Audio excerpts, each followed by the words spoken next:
संस्कार न्यूज, खबरों का खजाना। जैसे जैसे चुनाव की तारीख नजदीक आ रही है, वैसे वैसे उम्मीदवार अब घर घर पहुंचकर लोगों से अपने पक्ष में मतदान करने की अपील करते हुए आशीर्वाद ले रहे हैं। महासमुंद विधानसभा के भाजपा प्रत्याशी योगेश्वर राजू सिन्हा ने महासमुंद शहरी और पटेवा झल्प ग्रामीण मंडल के विभिन्न ग्रामों में जाकर समर्थकों के घर घर दस्तक देकर मतदाताओं से भाजपा के पक्ष में मतदान करने का आग्रह किया। हम लोग विकास के मुद्दे को लेकर घर घर तक जा रहे हैं। इस बार किस तरह की लहर, परिवर्तन की क्या लहर दिख रही है?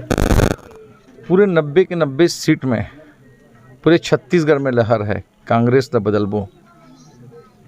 राज्य सरकार कांग्रेस की है, विधायक भी कांग्रेस के रहे हैं, तो इस बार क्या महासमुंद विधानसभा के परिवर्तन की लहर दिख रही है? महासमुंद विधानसभा में तो परिवर्तन का लहर है, पूरे छत्तीसगढ़ में परिवर्तन का लहर है। शराबबंदी के बारे में क्या कहेंगे? उन्होंने कांग्रेस के जो पदाधिकारी थे, जो हाथ में गंगा जल लेकर कसम खाए कि छत्तीसगढ़ में शराब बंद कर देंगे, लेकिन ऐसा कुछ नहीं। उन्होंने तो पूरे गांव-गांव, घर-घर में घर पहुंच सेवा चालू कर दिए हैं। ये मिठलबरा सरकार है, ये झूठा वादा करने वाला सरकार है। इला बदल के रखो। आप विधानसभा में विधायक बन के आएंगे तो आपकी सबसे प्रमुख सहयोग क्या रहेगा जनताओं के लिए?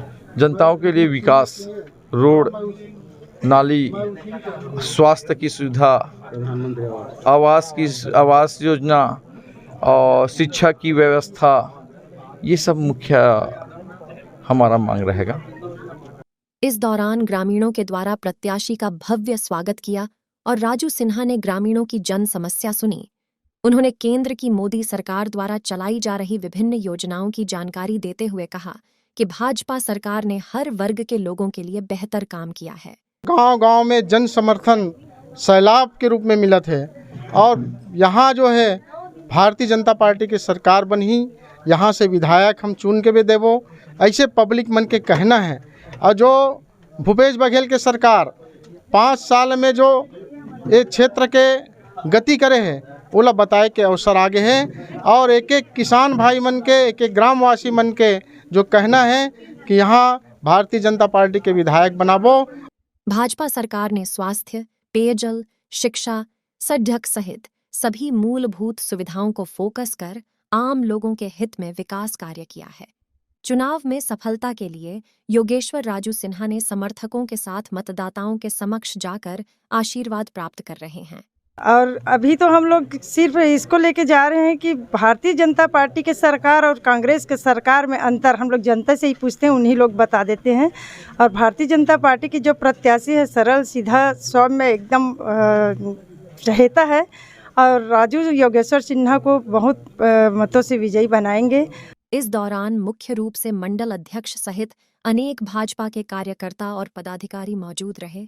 संवाददाता गौरव चंद्राकर, संस्कार न्यूज की खास रिपोर्ट।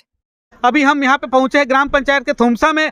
यहाँ पे जो भाजपा के जो प्रत्याशी है राजू योगेश्वर सिन्हा जी यहाँ पे पहुँचे हुए हैं, उनके समर्थक हमारे बीच में पहुँचे हैं। आइए उनसे ही जानना चाहेंगे कि राजू योगेश्वर सिन्हा के बारे में क्या कहते हैं और किस तरह से उनका यहाँ पे जनसंपर्क चल रहा है। आपका परिचय संग बताएंगे कि आप किस गाँव से हैं? मैं यहाँ क्या कहते हैं ग्राम ठुमसा से हूँ। मोर नाम है कुमारी नायक और मैं यहाँ काम करता हूँ एक मितानिन के तहत में हावो यहाँ गांव में। गांव में क्या क्या समस्या है आप मन के वर्तमान में? गांव में मोर बहुत समस्या है भैया। गांव में छोटे छोटे लड़का मन हाँ स्कूल जाते तो स्कूल पूरा जर्जर हो गए है। वहाँ भवन नहीं है, मतलब पेड़ के छाँव में वो मन हाँ बैठ के पढ़ाई करते। तो वर्तमान जो सरकार है, वर्तमान विधायक से गुहार लगा रहे हो आप मन? हाँ, अभी वर्तमान से सरकार जो है ना, ओकर से हमन कई बार गुहार लगाए हैं। मोर गाँव के सियाना मन भी गी से बोलते कि अभी लिस्ट में नाम आने वाला है, लेकिन 5 साल यूं ही गुजर गए, ना वो लिस्ट में नाम नहीं आई, ना वो भवन नहीं है इस गांव में। तो आगामी कैसे आप देखना चाहते हैं, कि कैसे विधायक को देखना चाहेंगे आप? मैं हाँ ऐसे विधायक ला देखना चाहता हूँ जो मोर गांव के लिए कुछ अच्छा करे। जैसे कि कोई अभी आपके गाँव में आए? हाँ, जैसे कि अभी योगेश्वर भैया आए हैं हमारे गाँव में, तो मैं हाँ 2-4 जन दीदी मन ला लेके मोर समस्या लोकर कर रखे हों, तब भैया मोला बोली से कि हाँ ठीक है हमन करवाबो इसे करके। यहाँ पे देख सकते हैं कि वर्तमान की जो सरकार है, कांग्रेस की सरकार, जो यहाँ पे ग्रामीण लोगों का कहना है कि किसी प्रकार की कोई समस्या का हल नहीं है। मितानी ने उनका कहना है कि आंगनबाड़ी का जो जंजर भवन है उसका विकास का कार्य नहीं हो रहा है, यहाँ पे विद्या पेंशन नहीं बन रहे हैं और बहुत सारी ऐसी समस्या राज्य सरकार की बता रही कांग्रेस सरकार की। और काफ़ी ग्रामीण लोग हैं, भाजपा के पदाधिकारी है, आइए उनसे हम जानना चाहेंगे कि किस तरह से यहाँ पे विकास की कार्य हो रही है और जो भाजपा के जो प्रत्याशी हैं राजू योगेश्वर सिन्हा जी उसके बारे में बताएंगे। पहली बात तो अगर भारतीय जनता पार्टी की सरकार बनती है और योगेश्वर राजू सिन्हा भी, हमारा विश्वास है कि वो विधायक बनकर आएंगे। जैसा कि यहाँ गांव वालों से हम लोगों ने बात किया कि बीते 5 साल में यहाँ के स्थानीय विधायक ने एक बार भी इस गांव में प्रवास नहीं किया, पहला चीज़। और दूसरा चीज़ ये है भैया, मैं बोलना चाहूँगा, महिलाओं के बीच में हूँ, अपनी माता बहनों के बीच में हूँ, मैं ये बोलना चाहूँगा कि 2003 में जब भारतीय जनता पार्टी की सरकार बनी, वो 2-3 साल तक हम लोगों ने ये देखा, उससे पहले तो था ही, हर गांव में भट्टियां थी, दारू की भट्टी थी, ठेकेदार लोग गांव के लोगों को बरगला के पैसा लेके यहाँ भट्टी खोलते थे हर गांव में। मैं इस गांव की बात नहीं कर रहा हूँ, हर गांव में होती थी। और भट्टी का जो ठेकेदार होता है वो एक आदमी बैठाता था और युवक कांग्रेसी या फिर उनके कांग्रेस के समर्थकों के द्वारा उनको एक साइकिल मुहैया कराई जाती थी, हर दिन 10 रुपये किराया में।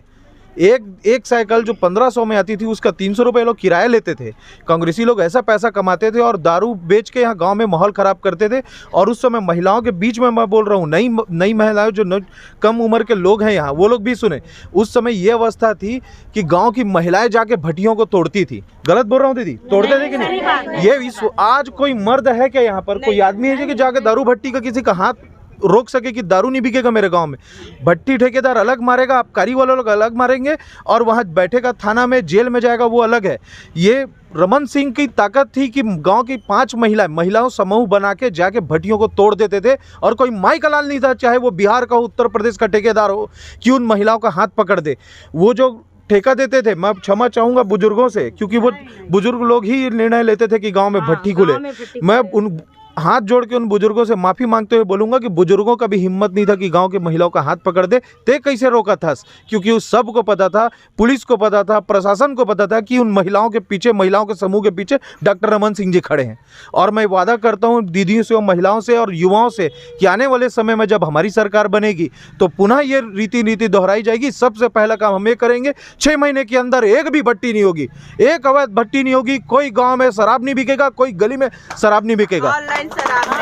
यहाँ पे आप देख सकते हैं कि वर्तमान की जो कांग्रेस की सरकार है, गंगा जल की कसम खाकर शराबबंदी की घोषणा की गई थी। यहाँ पे भाजपा के कार्यकर्ताओं का कहना है कि घर घर शराब यहाँ पे बिक रहे हैं और नशा से पूरा वातावरण, पूरा गांव का वातावरण दूषित हो जा रहा है, ऐसा इनका कहना है। और हमारी सरकार आएगी तो आगामी 6 महीने के अंदर नशा मुक्त होगा, ऐसा इनका कहना है। और काफ़ी लोग हैं, महिलाएँ भी हैं, उनसे हम जानना चाहेंगे कि किस तरह से यहाँ पे राजू योगेश्वर सिन्हा जी का प्रचार में आए हुए हैं और क्या आने वाला जो विधानसभा चुनाव में क्या भाजपा सरकार बनाएगी, क्या बताएंगे आप? हाँ, क्या नाम है आपका दीदी? मेरा नाम सीता डोंडेकर है, मैं महासमुंद भाजपा शहर मंडल की उपाध्यक्ष हूँ। क्या लगता है कि आगामी जो चुनाव है उसमें भाजपा जीत पाएगी?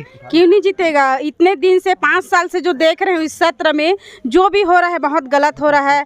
पूरा समूह का कर्जा माफ बोले थे वो भी नहीं हुआ, क्या बोलते हैं स्व सहायता समूह को जो काम देंगे बोले वो भी नहीं हुआ, आवास का भी नहीं हुआ, रेडी टू ईट वाले को भी छोड़ा दिए।